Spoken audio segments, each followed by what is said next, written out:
I want to tell you about a project that we're doing to create a center, an educational center here at the Ross Biological Reserve, and what it's for. So, for instance, we just had a group of 3rd and 4th graders out here last week.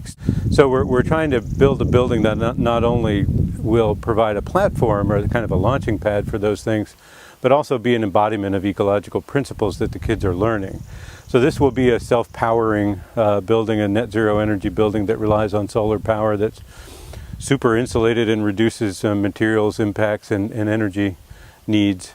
And the idea is that you try to build both messages of sustainability into a visit, so that kids will experience this building and the idea that you take these ecological principles and use them in everyday life, and then go out into the woods and discover where those ecological principles came from, and look at forest dynamics. For instance, we have a long 70-year history of studies showing how the forest changes and adapts and recovers from disturbance and is self-maintaining, self-sustaining. My role in this project is working on the water and wastewater, and making sure that we build a system that pulls water from the environment and returns it back to the environment in as good a quality as we got that.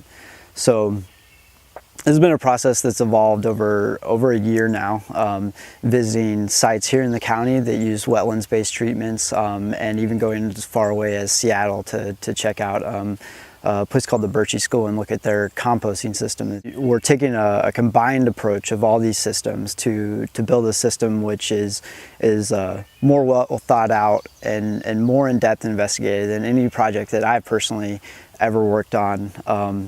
And I'm happy to be a part of this project. I had the opportunity to attend a roughly 30-person class where we explored different subsystems that could be used efficiently in a net zero energy home. So one system we identified and would like to design is actually a hydronic heating and cooling system that uses photovoltaic energy to also not only supply the heating and cooling, but the domestic hot water. We felt very comfortable with this system as it being state-of-the-art due to my attendance at a conference within recent weeks where a lot of international partners were exploring the use of this system and have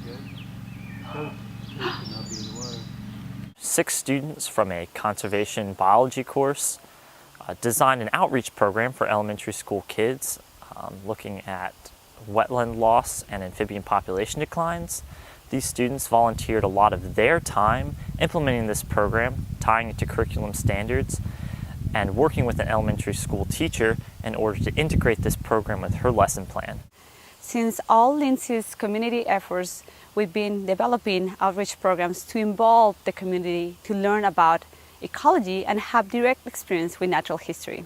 Just recently, we have a group of 28 kids. And it was surprising to me how, even though we had been to the classroom, brought animals to the classroom, once they came to the Ross Reserve, it was really moving to see them very passionate about seeing things. Creating communities that are compatible with nature's processes of life requires basic knowledge of ecology and passion for nature. The advantages of having the Ross Reserve here is that it gives us a small pocket in which we can study natural systems that used to dominate in this region. We're all seeing the urgency in bringing students into these kinds of natural systems and letting them experience them firsthand, because many students don't get that now. Turning to look ahead, whether actual users or practical supporters, let's help assure a good start on the second half century of the Ross Reserve.